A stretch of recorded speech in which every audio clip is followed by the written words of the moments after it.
The banking Guru channel में आपका स्वागत है। आज हम इस वीडियो में बंधन बैंक के जो दिसंबर क्वार्टर की फाइनेंशियल फिगर्स रिलीज हुए हैं उन्हें एनालाइज करते हैं और देखते हैं कि इसका क्या इम्पैक्ट होगा जब ये अपना नेट प्रॉफिट डिक्लेयर करेंगे। Advances have gone up by 5%, 1,05,520 crore, 1 lakh का आंकड़ा उन्होंने पार किया है। अच्छी ग्रोथ मानी जाएगी 5% की, मतलब एनुअली समझो 20% की growth. Reasonably good growth on advances front. Deposits have gone up by 3%, 1,02,283 crore. Last quarter में डिपॉजिट्स 7% बढ़े थे, इस बार ही 3% बढ़े हैं। एडवांसेस लास्ट क्वार्टर में 3% बढ़े थे, अभी 5% बढ़े हैं। मीनिंग देयर बाई एडवांसेस ज्यादा फास्ट बढ़े हैं और डिपॉजिट्स कम बढ़े हैं as compare to the last quarter. दिक्कत यहां नहीं है, दिक्कत है कि जो इनका कासा है that has gone down by 8%। CASA का मतलब है current account and saving bank deposits, जो low cost no cost deposits माने जाते हैं। जैसे हमने कुछ बैंकों में भी देखा था कि बैंकों को फर्दर डिपॉजिट लेने के लिए हायर रेट ऑफ इंटरेस्ट देना पड़ रहा है बल्क डिपॉजिट्स के ऊपर, तभी डिपॉजिट्स मिल रहा है। तो इन्होंने डिपॉजिट तो 3% बढ़ाए हैं, लेकिन जो कासा डिपॉजिट है वो 8% से कम हो गया। उसका सीधा इंपैक्ट इनके प्रॉफिट पे आएगा, मतलब नेगेटिव इंपैक्ट इस पे आने वाला है। और रेशियो आल्सो देखें अगर, तो CASA ratio steeply it has come down 40.8% to 36.4%, काफी ज्यादा कम हुई है। कलेक्शन एफिशिएंसी 98%, दैट इंडिकेट्स कि एसेट क्वालिटी फ्रंट पे हमें कोई ज्यादा नेगेटिव न्यूज नहीं मिलने वाली है। Collection efficiency is reasonably okay. पर कहीं हमने न्यूज सुनी थी कि बंधन बैंक अपना जो माइक्रो फाइनेंस का पोर्टफोलियो है वो एज इट इज पोर्टफोलियो बेचने की सोच रहा है, पर वो कंफर्म नहीं हुआ आगे।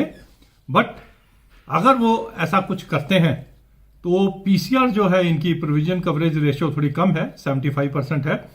कुछ भी पोर्टफोलियो अगर वो बेचते हैं तो ये पीसीआर की वजह से हो सकता है उनको कुछ लॉसेस बुक करने पड़े, but that news is not confirm. Share की अगर बात करें, करेक्ट हो चुका है शेयर, 225 से 250 की रेंज में घूम रहा है। आज ये 246 है। 52 वीक लो 209, 52 वीक हाई 349।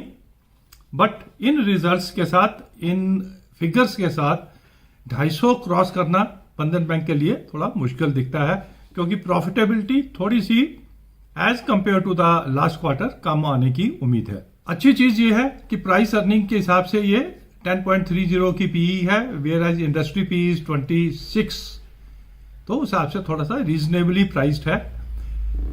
अगर 3 महीने की रिटर्न देखें, मोस्ट ऑफ द बैंक्स जहां पॉजिटिव रिटर्न और अच्छी रिटर्न दी है, बंधन बैंक की 3 महीने की रिटर्न -10% और 6 महीने की return -9%।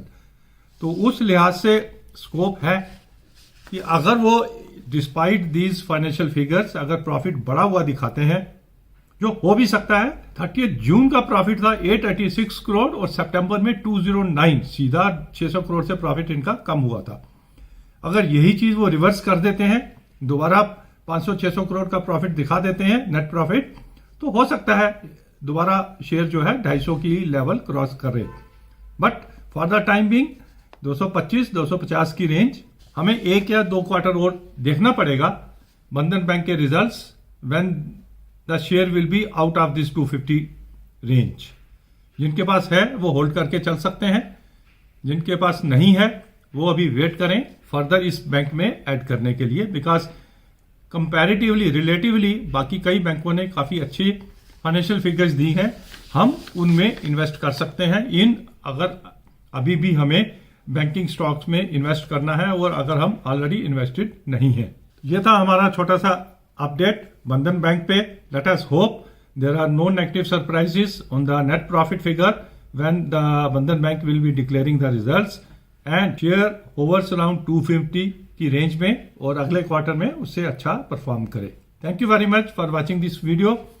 Please subscribe to our channel so that in future also we can bring some quick analysis for you on banking and finance related topics.